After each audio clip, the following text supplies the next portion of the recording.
우리가 이 세상을 살아가면서 여러 가지 고통을 겪는데 이 고통에 대해서 느끼는 자극이 사람마다 다른 것을 알 수 있습니다. 어떤 사람은 고통에 대해서 크게 반응하지만 어떤 사람은 그 고통에 대해서 별로 반응하지 않는 경우가 있습니다.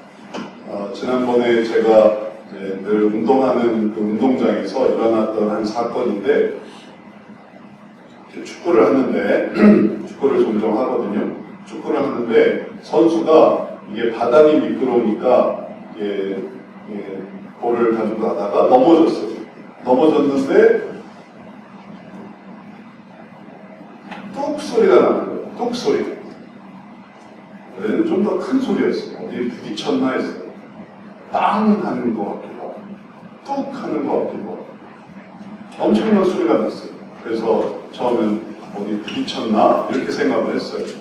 근데 알고 보니까 이 정갱이, 다리 정갱이가 부러집니다. 꼭 부러져요. 정갱이가.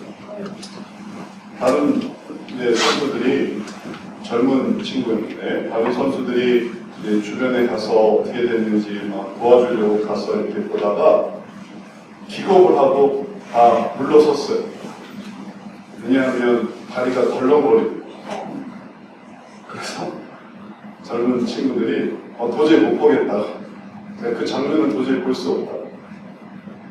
그래서 도와주려고 갔다가 뒤로 물러났습니다. 엄청난 그런 사고잖아요. 119 부르고. 그리고 큰일 났다. 어떻게 될까. 근데 신기하게 다친 본인은 의연한 거예요. 의연하더라고요. 그래서 말도 하고 괜찮냐니까 괜찮대. 크게 아프지가 않대. 신기하게. 우리 같았으면 막 대굴대굴 부르고 나 죽는데 나 죽는다 나 죽는다 나 죽는다 그럴 것 같은데 그 친구는 신기하게 다리가 부러져서 덜렁거리는데도 그냥 가만히 누워있더라. 그래서 119 올 때까지 같이 있다가 119 와서 싣고 가서 수술했습니다. 수술 후 며칠 만에 퇴원했어요. 퇴원하고도 잘 다녀요. 그리고 이쪽에서 다시 복귀해야겠다. 다시 돌아오겠다. 보면서 느꼈어요. 세상에 그만큼만 이게 기스만 가고 바늘에 찔려도 괴로운 사람이 있지만 다리가 부러져도 의연한 사람이 있구나. 이 고통의 정도에 대해서 느끼는 게 다른 거예요. 고통의 정도에 대해서 괴로움을 느끼는 사람이 있고 괴로움을 느끼지 않는 혹은 적게 느끼는 사람이 있다는 우리의 현실, 우리가 느끼는 이 경험 속에서 조금만 더 확장해 나가다 보면 우리가 심판에 대해서도 그렇게 받아들인다는 것을 알 수 있습니다. 이 심판 분야에 대해서 너무 괴로워하고 지옥 가면 어떡하지? 지옥 가면 어떡하지? 우리가 하나님 앞에 처벌을 받으면 어떡하지? 오늘 하루도 내가 복을 못 받고 하나님의 심판을 받으면 어떡하지 하면서 그를 아주 전전긍긍하는 사람이 있는가 하면 거기에 대해서 별로 괴로움을 느끼지 않는 사람이 있어요. 지옥 가면 가는 거죠. 저를 지옥에 보내주세요. 그렇게 말하는 사람이 있기도 하고 그게 무슨 뜻인지 알고 말하는지는 잘 모르겠지만 하여튼 지옥 가면 가는 거죠. 죽으면 죽는 거죠. 오늘 하루 어떻게 되면 어떻게 되는 거죠. 어쩌면 우리 한국 사람들 사이에서는 이 심판에 대한 어떤 그래도 유사한 의미가 있을 수 있겠습니다. 그런데 좀 더 확대해서 일본, 중국, 동남아시아 쪽으로 더 확대하고 더 확대해서 서양, 미국, 캐나다, 뉴질랜드, 영국, 유럽 쪽으로 더 확대해서 그러면 심판에 대해서 어떻게 생각하느냐라고 생각한다면 사람마다 다 다릅니다. 나는 막 괴로움을 느끼고 저렇게 그러면 안 되고 그걸 너무 안타까워할 수도 있지만 다른 사람은 물론 나처럼 그럴 수 있고 그러면 그건 쉽게 이해가 되지만 안 그럴 수도 있는 거예요. 어떤 경우는 그걸 심판이라고도 생각하지 않을 수도 있습니다. 그게 무슨 심판이에요? 받아들이는 인생의 한 과정이지. 의연하게 좀 더 세상 사람들이 하는 말, 쿨하게. 그럼 받아들여야죠. 전혀 거기에 대해서 흔들리지 않는 그런 사람들도 있습니다. 이제 이러한 사람들이 있다는 것이 우리들의 두려움과 또 믿는 사람으로서의 그런 어떤 경각심을 약화시키는 것이 아니라, 그래서 우리도 별로 걱정할 필요 없네. 그 사람들 봐봐. 그 사람들은 죄에 대해서, 악에 대해서 별 의식이 없어. 우리는 그러면 어떡하지? 큰일 난다 생각하는데 그 사람들은 그럴 수도 있고 더한 일을 할 수도 있고 전혀 거기에 대해서 구애받지 않아. 그러면 그런 사람들의 존재가 그럼 우리도 그럴 필요가 없겠네 하는 게 아니라 우리가 그러면 이걸 괴로움을 느끼는 이유는 뭘까? 이걸 생각해 보는 계기로 삼아야만 하겠습니다. 성도들에게 있어서 하나님의 심판의 장면이 나오는 이러한 본문, 그리고 또 하나님의 다스림, 하나님이 세상을 이렇게 하신다, 또 성을 이렇게 하신다, 또 이스라엘을 심판하신다, 이방을 심판하신다, 다스리신다, 이러한 이야기는 우리들한테는 매우 중요한 의미를 갖습니다. 그것을 이해해야만 하겠습니다. 우리가 바보라서 그런 게 아닙니다. 우리가 겁이 많아서 침약해서 그런 게 아닙니다. 어떤 사람은 위험을 자초해서 높은 곳에서 막 뛰어내리고 혹은 아무 안전장비 없이 높은 데도 막 올라가고 막 벼랑에도 매달리고 그러면 그런 걸 안 하는 우리는 겁장이에요. 또 두려움이 많아요. 안방에서만 살아요. 혹은 그런 경험이 없어요. 그래서 안 하는 게 아니에요. 우리도 안 하는 이유가 있습니다. 그 이유를 알아야 그걸 못하니 우리가 패배자요. 그걸 못하니 우리가 인생의 낙오자요. 원래 그걸 해야만 하는 거예요. 높은 데서도 막 뛰어내려 봐야 되고 혹은 위험한 일도 막 해봐야 되고 그래야 이게 제대로 된 사람이에요. 이렇게 생각하지 않을 수 있습니다. 왜냐하면 그런 얘기가 아니니까. 높고 낮음의 얘기가 아닙니다. 심판을 두려워하지 않는 게 높고 심판을 두려워하면 아주 겁쟁이에 아주 낮은 사람 이런 얘기가 아닙니다. 이건 지혜로운 사람이냐 어리석은 사람이냐를 결정하는 얘기인 것이죠. 오늘 말씀은 우리들에게 그것을 생각해 보게 합니다. 우리가 하나님의 심판에 대해서 어떤 의미를 갖는가. 오늘 말씀은 하나님이 이 세상에 대해서 하시는 심판에 대해서 설명하고 있습니다.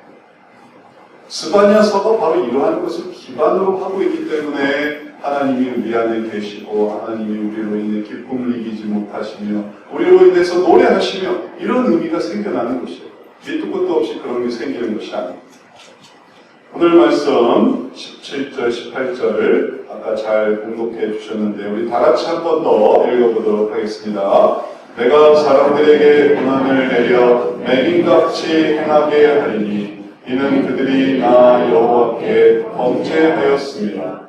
또 그들의 피는 쏟아져서 티끌같이 되며 그들의 살은 분토같이 될지라. 그들의 은과 금이 여호와의 분노의 날에 능히 그들을 건지지 못할 것이며 이 온 땅이 여호와의 질투의 불에 삼켜지리니 이는 여호와가 이 땅 모든 주민을 멸절하되 놀랍게 멸절할 것입니다. 하나님께서 하나님의 심판과 처벌에 대해서 아주 분명하고 그리고 또 아주 강력하게 말씀하십니다. 고난을 내려 맹인 같게 하시고 또 그들의 피는 쏟아지고 티끌같이 되고 살은 분토같이 되고 그들이 가지고 있는 은과 금도 하나님께서 분노의 날에 그것들부터 보호되지 못하게 하시고 은과 금이 있어도 그들을 보호할 수 없게 하시고 온 땅이 여호와의 질투에 불에 삼켜져서 그래서 주민을 멸절하고 놀랍게 멸절한다. 주님의 심판 이렇게 심판하고 저렇게 심판하는 그런 주님의 아주 구체적이고 자세한 심판에 대해서 말하고 있습니다. 우리가 성경을 통해 보는 내용들이 바로 그런 것입니다. 하나님이 심판하시는구나. 하나님이 처벌하시는구나. 성경은 창세기부터 계시록까지 하나님의 이 심판과 처벌과 다스림에 대해서 말하고 있습니다. 아담과 하와에 대한 이야기를 우리가 듣지 않습니까? 그들에게 죽임을 내리시는 하나님. 그들을 세상에 내어보내시는 하나님. 계시록에 대해서 우리가 듣지 않습니까? 인간에 대한 심판, 백보자 심판, 하얀 보자 심판, 그래서 백보자 심판, 생명책이 있고, 그리고 또 행위책이 있고, 그리고 인간에 대한 심판뿐만 아니라 사단에 대한 심판까지. 그래서 하나님이 이루시는 천년 왕국의 이야기까지. 성경은 전부 그것으로 가득 차 있습니다. 이러한 가르침을 보면서 우리들은 깨닫습니다. 하나님이 그러한 하나님이구나. 하나님이 그러한 하나님이니 그러한 하나님을 잘 따르면서 살아야 되겠구나. 성경을 읽으면서 그러한 이해를 하는 것입니다. 그런데 이러한 개념, 죄와 선에 대한 개념, 또 기준의 처벌과 그리고 그것에 대한 결과에 대한 개념은 꼭 성경 안에만 있는 게 아닙니다. 밖에서도 있으면 일반적으로 선과 악에 대한 개념을 생각해 보십시오. 사람이나 동물들이 물가에 가는데 왜 조심할까요? 왜 사주 경계를 하고 어떻게든지 조심해서 눈치를 살피고 왜 그럴까요? 뭘 두려워하는 것일까요? 뭘 예상하는 것일까요? 뭘 피하려고 하는 것일까요? 그들에게도 다 개념이 있어요. 사느냐 죽느냐의 문제라는 게. 종종 동물의 왕국의 비디오에서도 우리가 보지만 그렇게 물 먹고 있다가 그 속에서 악어가 튀어나오고 그렇게 물 먹고 있다가 뒤에서 호랑이가 달려들고 그러니까 사슴은 물 먹는 시간이 제일 두려울 수밖에 없는 거예요. 왜냐하면 그 결과를 아니까 아 내가 이런 피해를 볼 수 있구나 이런 어려움을 당할 수 있구나. 심지어는 모기도요. 여름철 모기도 얼마나 이게 지능이 있는지 모기 지능을 한번 생각해 보세요. 아슬아슬하게 그걸 피해요. 그걸 가지고 태어난 거예요. 그래서 때릴 때 그 찰나의 공기의 흐름과 그리고 그 감촉을 모기는 기가 막히게 알아서 그걸 싹 피한다. 그리고 기가 막힌 곳에 숨어있고 안 보이는 곳에 숨어있고 그러니 동물뿐만 아니고 곤충뿐만 아닙니다. 인간도 마찬가지입니다. 죄와 잘못에 대한 처벌과 그리고 그것에 대한 심판이 있다라는 것에 대한 그런 개념이 있습니다. 그래서 내가 이걸 넘으면 안 되지 혹은 이걸 만지면 안 되지 이걸 또 행하면 안 되지 그런 것에 대한 개념은 단지 성경을 몰라도 그리고 하나님을 몰라도 이 세상에서 이 자연 법칙 속에서 꽉 차 있는 중요한 기준인 것이에요. 근데 이제 문제는 뭐냐면 그게 하나님의 기준이냐라는 것이죠. 세상 사람들의 기준과 하나님의 기준이 다른 거예요. 그래서 세상 사람들의 기준에서 나는 의로웠어요, 나는 죄가 없습니다, 나는 잘못이 없습니다 라고 말해도 그것이 하나님의 기준과 상관이 없기 때문에 하나님의 기준과는 다르기 때문에 그래서 이게 죄가 되는 것이에요. 그래서 심판의 일들이 적용이 됩니다. 심판의 개념이 있습니다. 그것은 성경에만 나타나는 게 아니에요. 자연세계에도 있습니다. 그런데 이 자연세계에 있는 심판과 하나님의 심판의 차이는 뭐냐면 하나님은 하나님이 온전한 그 선을 보여주시는 심판하시는 심판자이시라는 것이죠. 그래서 동일한 기준이 있어서 그 기준 속에서 내가 선하게만 살면 나는 심판받지 않아 나에게는 처벌받지 않아 이런 게 아닙니다. 하나님의 기준이 있어 그 기준을 따를 때만이 그것이 심판받지 않고 처벌받지 않고 그리고 그것을 통해서 하나님의 이러한 분노에 분노의 이 대상이 되지 않는 그러한 기준이 이제 그런 결과를 맞이할 수 있는 것입니다. 근데 세상 사람들은 그렇지 않기 때문에 안타깝게도 그러한 부분에서 심판의 대상이 됩니다. 그리고 하나님의 처벌의 대상이 됩니다. 예를 들어 생각해 봅니다. 법과 경찰과 사법 체계가 있습니다. 그래서 이건 이렇게 해야 되고 저건 저렇게 해야 되고 그러한 이 법률로 지정이 되고 그리고 또 이것이 정착된 하나의 이 고유한 그런 문서로서 기준으로서 나타나는 게 있습니다. 그러나 흉악범과 살인범들을 한번 생각해 보십시오. 그들이 그것을 따릅니까? 그들은 그것을 무시해버립니다. 자기들의 법을 따르는 거예요. 그러니 그들이 의로운가 하면 그들이 의로운 게 아닌 거죠. 우리는 우리 식대로 했습니다. 우리는 우리 식대로 영업을 했습니다. 우리는 우리 식대로 우리에게 필요한 일들을 한 것입니다. 다 먹고 살려고 하는 것입니다. 우리는 우리 식대로 생존해 나가고 있습니다. 그런데 그것이 사실은 체계 내에서 또 사법 체계 내에서는 그것이 죄가 됐던 것입니다.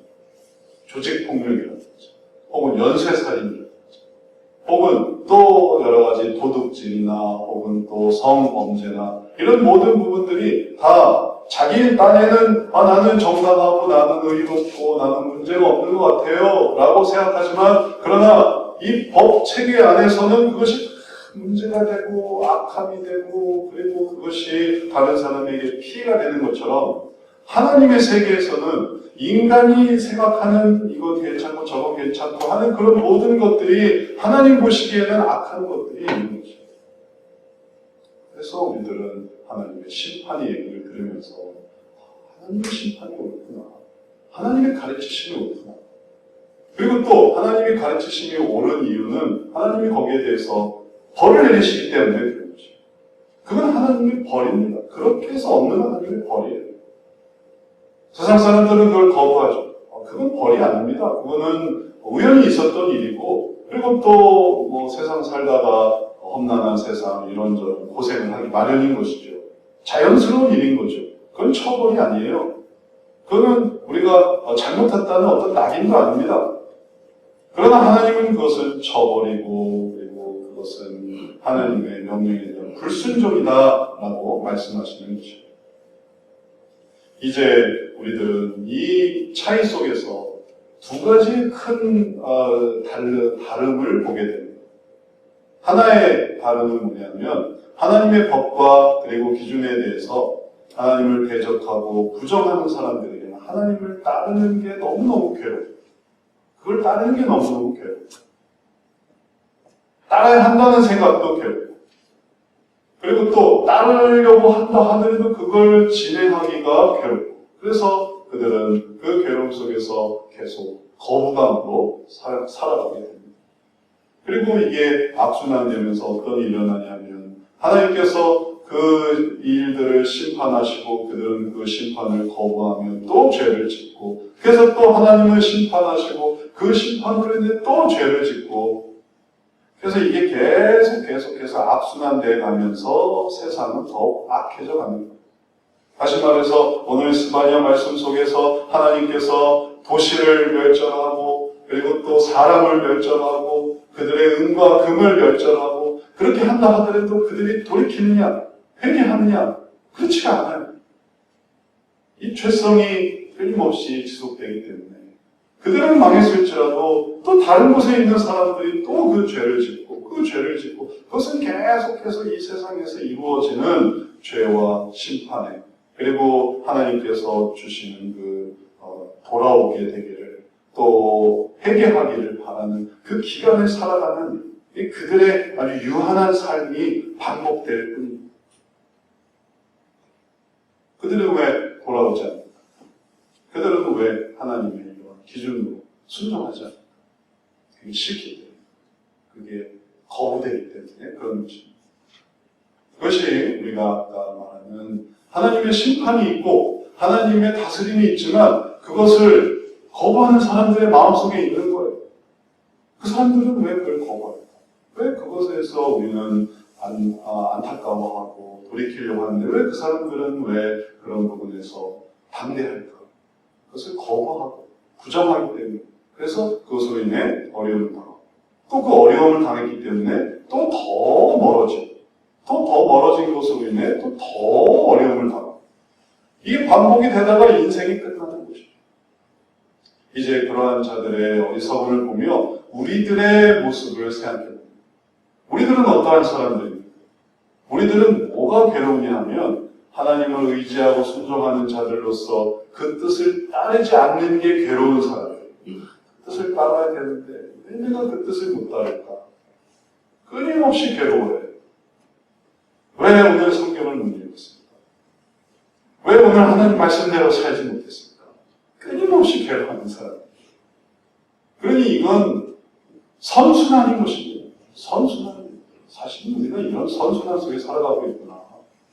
끊임없이 후회하고 끊임없이 부끄러워하고 하나님 죄송합니다. 잘못했습니다. 그러면 이걸 끝낸다는 게 과연 가능할까요? 우리들에게 있어서.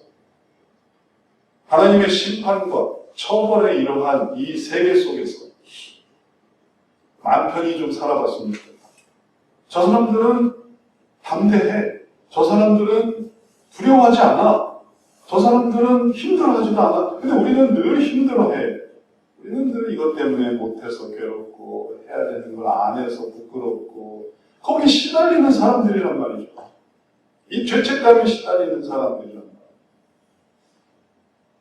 그러면 이걸 벗어내고 이걸 없어지게 하려고 그리고 그 사람들처럼 저 사람들이 마음 편해 보이니 저 사람들은 이래도 뭐 즐겁고 저래도 즐겁고 뭐 툴툴 털어버리고 혹은 또 그런 일을 하는데 아무 죄책감이 없고 용기 있다.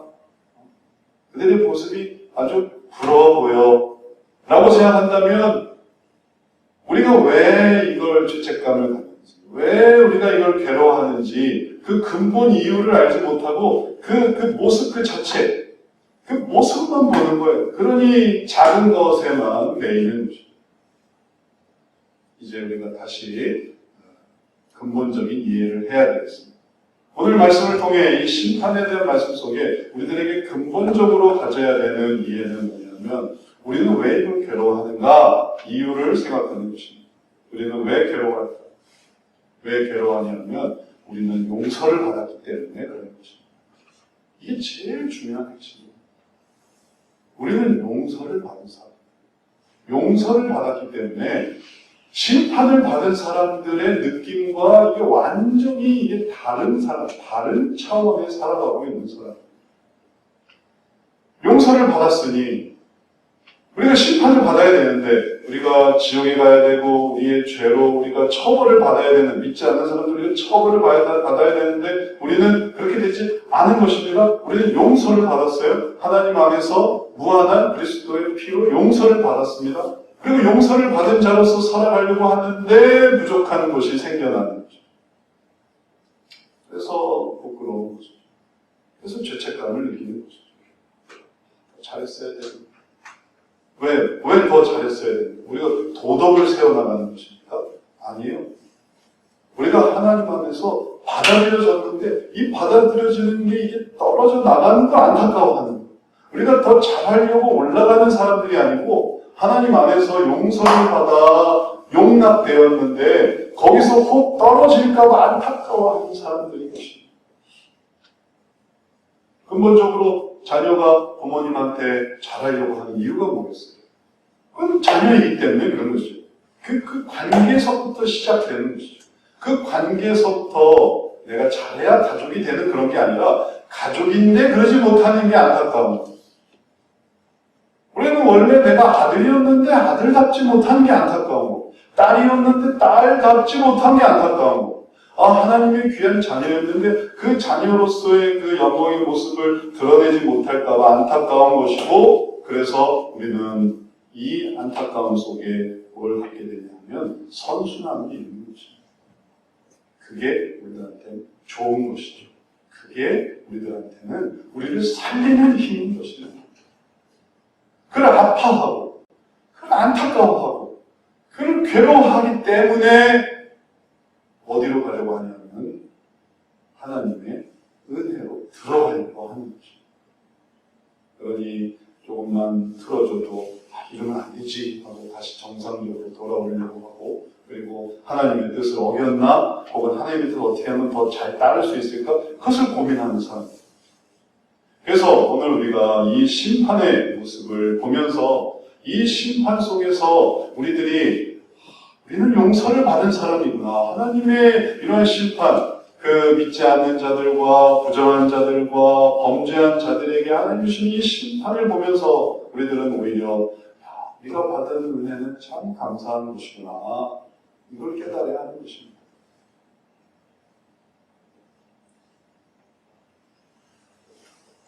근데 여기에 이 이면에 있는 중요한 하나의 논리가 있는데 그럼 용서받은 것을 기뻐한다는 건 그건 뭘까요?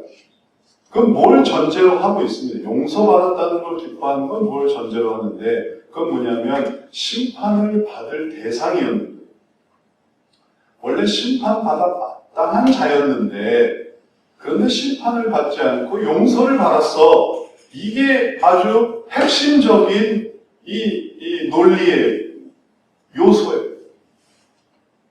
우리는 의로운 사람이었는데 용서를 더해주시네. 이게 아니고 우리는 원래 하나님 없어도 괜찮은 사람이어서 하나님이 선물로 용서를 주셔서 난 뭐 용서 안 받아도 되는데 용서 주시네.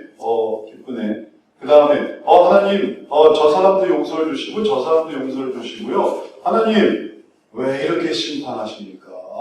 그 사람들도 다 용서해 주세요. 저한테도 이렇게 용서 하나 주신 것처럼 다른 사람들도 용서를 좀 베풀어 주세요. 왜 이렇게 말하지 않는 것입니다. 하나님의 용서에 대해서 우리가 왈가왈부하지 않는 것입니다. 왜냐하면 사실은 우리가 심판의 대상이었기 때문에 우리가 그 결과를 맞이할 수밖에 없는 사람입니다. 우리가 망할 수밖에 없는 사람입니다.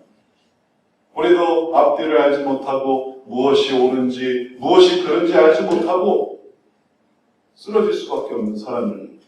근데 하나님께서 그것을 알게 해주셨던 거예요. 사람들의 이런 어떤 기준에 이 하나 중에 뭐가 있냐면 성정체성이라는 게 있습니다. 성정체성. 그거를 총칭해서 LGBT라고 하는 LGBT, 레즈비언, 게이, 바이섹슈얼, 트랜스젠더.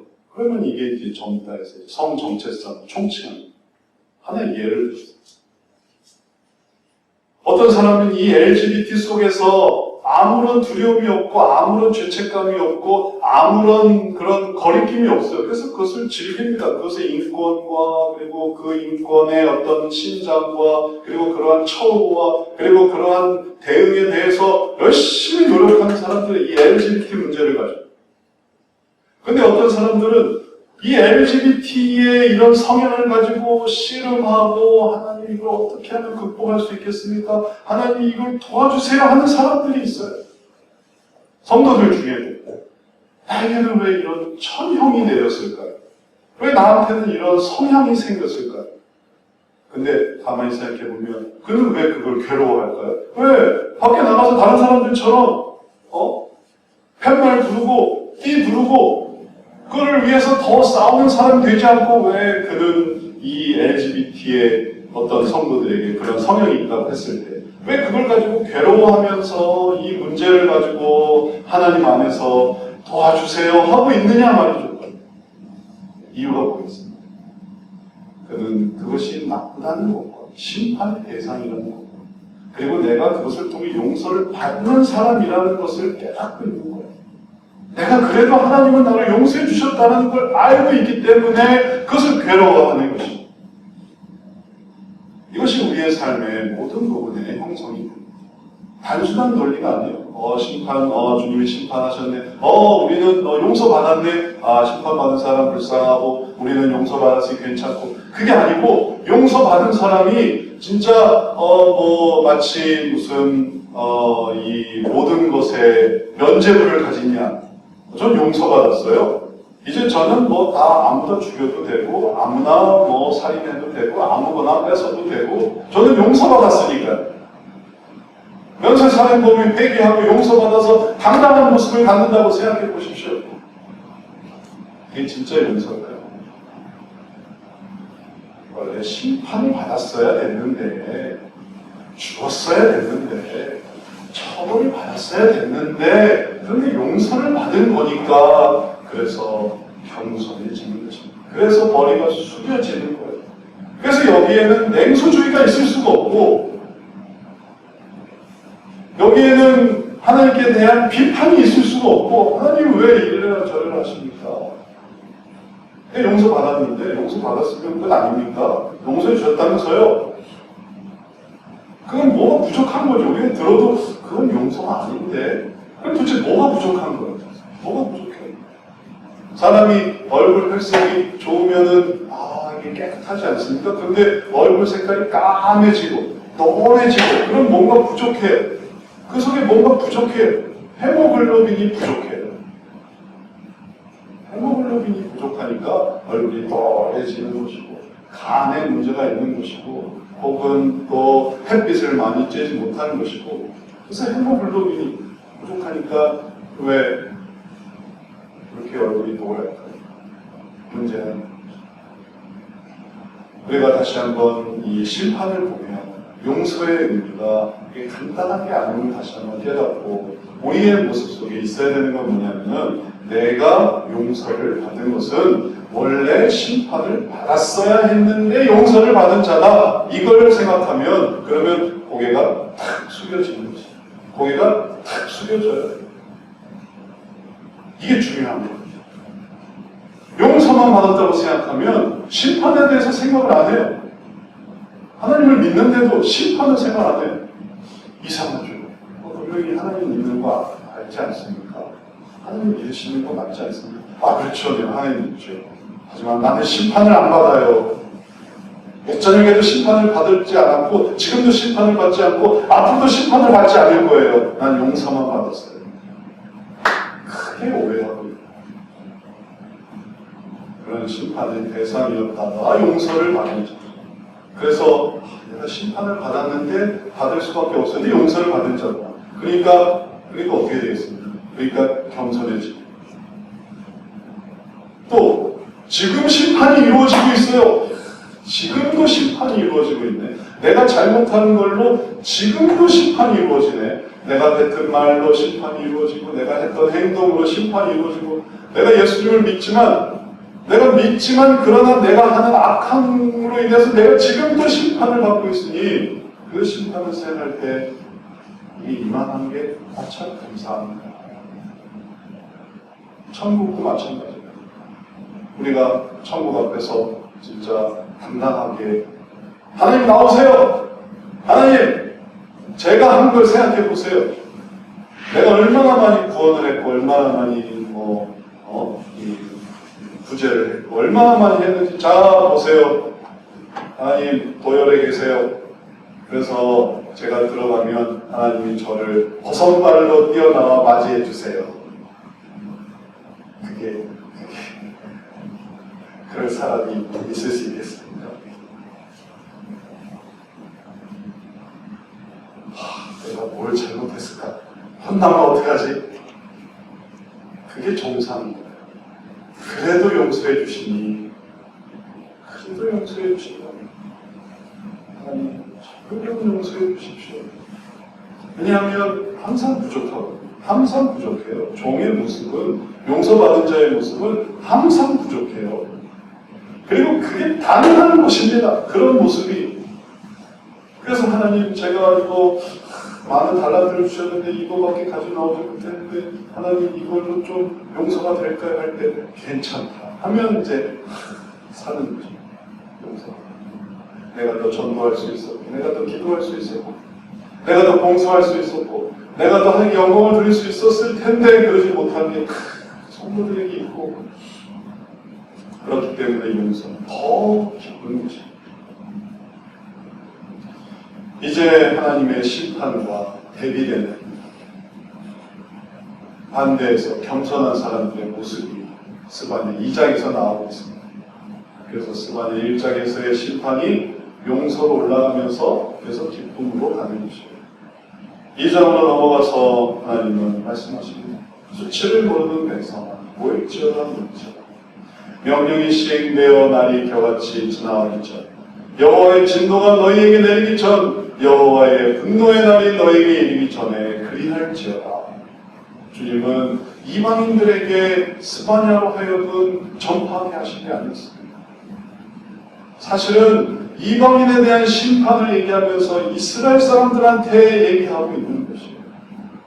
심판을 모르는 백성. 어느새 이방인처럼 되어가고 있다.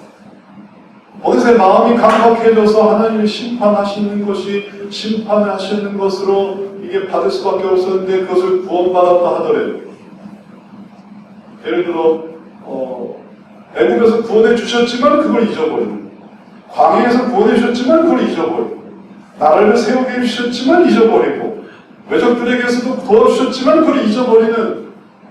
그래서 마땅히 우리가 하나님의 백성으로 이렇게 살았어야 되는데 그렇게 살지 못한 것을 안타까워해야 되는데 이 백성은 신기하게도 수치를 모르는다. 그러니 그걸 통해서 돌아오라고 하시는 거죠. 모일지어다. 흩어지지 말고 모일지어다라는 건 돌아오라는 뜻이에요. 돌아오라. 회개해라. 명령이 시행돼요.